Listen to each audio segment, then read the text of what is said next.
గౌరవ ఉప ముఖ్యమంత్రి గారు ఈ తీర్మానాన్ని బలపరుస్తారు.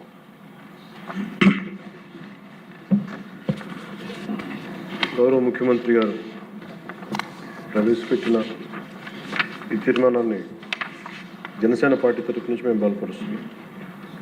భారతదేశ సమగ్ర అభివృద్ధిని దృష్టిలో పెట్టుకొని ప్రధానమంత్రి శ్రీ నరేంద్ర మోదీ గారి దార్శనికత మేరకు కేంద్ర ప్రభుత్వం ప్రతిపాదించిన ఆత్మనిర్భర్ వికసిత్ భారత్ సంకల్పానికి అనుగుణంగా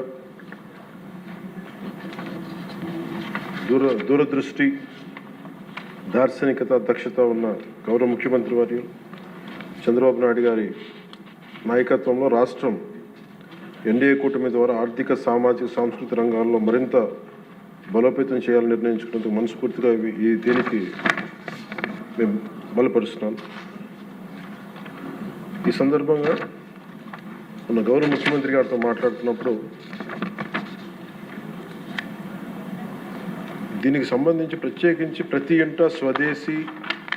ఇంటింటా స్వదేశీ సిద్ధాంతాలకి ప్రాధాన్యత ఇవ్వాలి, స్థానిక ఉత్పత్తులనే వినియోగించాలనేదే దీని తాలూకు లక్ష్యం. 2047కి మనం 100 సంవత్సరాలు పూర్తి చేసుకుంటున్న సందర్భంలో వికసిత్ భారత్ అంటే మొత్తం దాంట్లో రాష్ట్రం కూడా భాగస్వామ్యం కాబట్టి దానికి మన స్వర్ణాంధ్రప్రదేశ్ని కూడా జాయిన్ చేయాలి. ఇవన్నీ ఈ దృష్టిలో పెట్టిన ఈ తీర్మానాన్ని మనస్ఫూర్తిగా చాలా బలమైంది.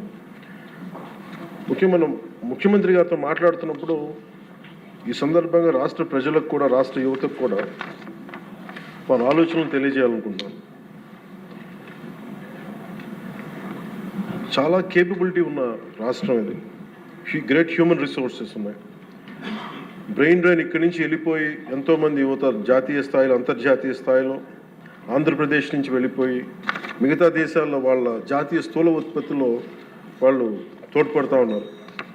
అంత కెపాసిటీ ఉన్న వాళ్ళు, అంత హ్యూమన్ రిసోర్సెస్ పొటెన్షియాలిటీ ఉన్న ఆంధ్ర రాష్ట్రం ఇది.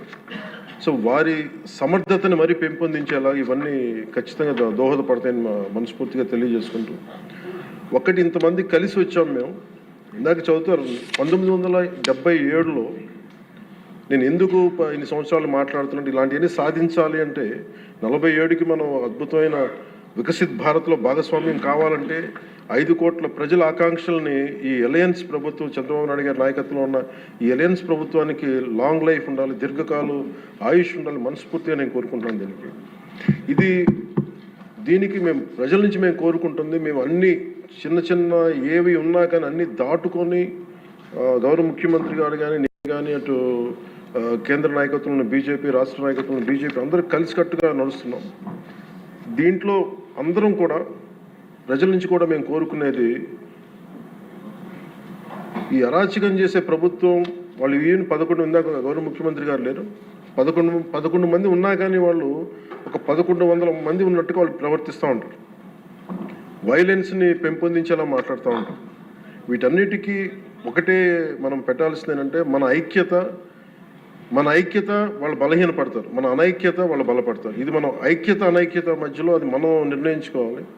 ఇలా గౌరవ ముఖ్యమంత్రి గారు చెప్పినట్టుగా గౌరవ శాసనసభ్యులందరికీ కూడా మన వ్యక్తిగత ప్రవర్తన కూడా పార్టీ మీద చాలా ఉంటుంది, అలయన్స్ మీద ఉంటుంది. వీటన్నిటిని దృష్టిలో పెట్టుకొని కొంత అందరం కూడా ఒక స్థిరమైన విధి విధానాలతోటి, ఇంటిగ్రిటీతోటి ముందుకెళ్ళాలని మనస్ఫూర్తిగా కోరుకుంటూ, ముఖ్యంగా ప్రజానీకానికి మీ కాంట్రిబ్యూషన్ చాలా అవసరం.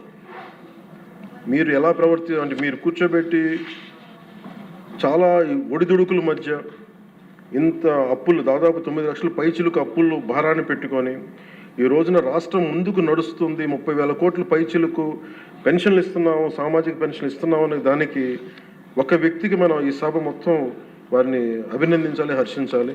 అది దక్షత, దార్శనికత, దూరదృష్టి ఉన్న నాయకులు, గౌరవ ముఖ్యమంత్రి చంద్రబాబు వారు ప్రతిపాదించిన ఈ సూత్రాన్ని మనస్ఫూర్తిగా మేమందరం మద్దతు పలుకుతూ, భవిష్యత్తులో ప్రజలు కూడా దీంట్లో భాగస్వామ్యం కావాలని కోరుకుంటూ సెలవు తీసుకున్నాం. ఓకే అండి, థ్యాంక్ యూ. ఇప్పుడు పెద్దలందరూ వాళ్ళు కూర్చున్నప్పుడు అనుకున్నాం, మాకు అసెంబ్లీ దేశం బ్రహ్మాండం చేసింది, అయితే పిల్లల్ని కూడా తీసుకొస్తే అసెంబ్లీ చూపిస్తే బాగుంటుంది నిర్ణయం తీసుకోవడం జరిగింది పెద్దలందరూ కూడా. దాని ప్రకారంగా ఇప్పటికి ఈ రోజుకి 166 స్కూల్స్ నుంచి 6,693 మంది పిల్లలు చూశారు. అసెంబ్లీ ప్రతి గ్యాలరీలో ప్రతిరోజు వస్తున్నారు, ప్రతి స్కూల్ నుంచి వస్తున్నారు, రాష్ట్రం నలుమూల నుంచి వచ్చారు.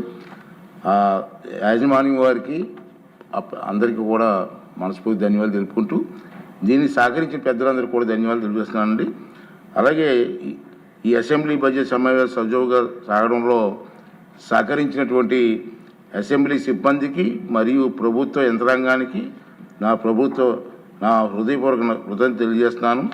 ప్రత్యేకంగా శాంతి భద్రత ఇన్ని రోజులు కూడా మన పోలీస్ డిపార్ట్మెంట్ వారు కూడా శాంతి భద్రతను సమర్థవంతంగా నిర్వహించారు. పోలీస్ సిబ్బందికి ఏర్పాటు చేసి పర్యవేక్షించినటువంటి CRDA అధికారులకు నా హృదయపూర్వక కృతజ్ఞతలు తెలియజేస్తున్నానండి. తర్వాత ఇప్పుడు 16వ శాసనసభ 5వ సమావేశాల గణాంకాలను తెలియజేస్తున్నాను.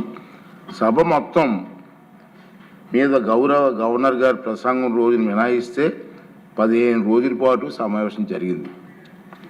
ఈ 15 రోజుల్లో 72 గంటల 14 నిమిషాల పాటు శాసనసభ కార్యక్రమాలు జరిగాయి.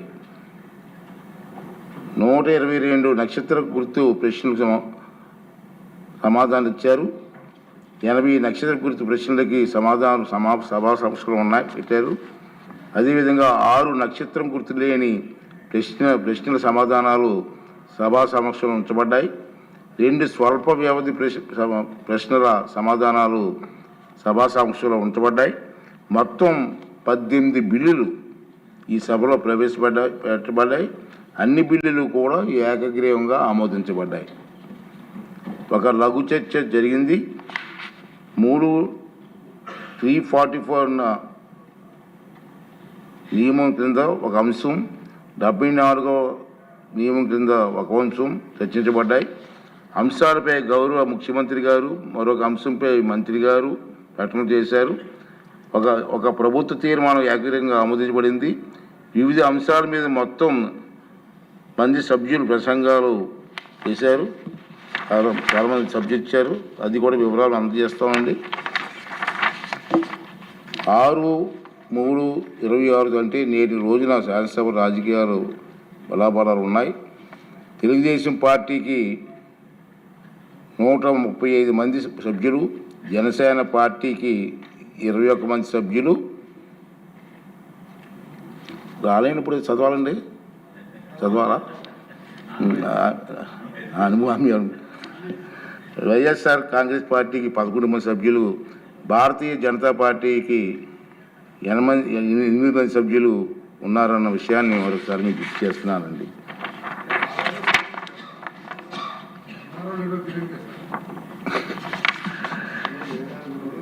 పదహారవ శాసనసభ 5వ సమావేశాలను నిరవధికంగా వాయిదా వేస్తున్నానండి. థ్యాంక్ యూ అండి. Thank you very much.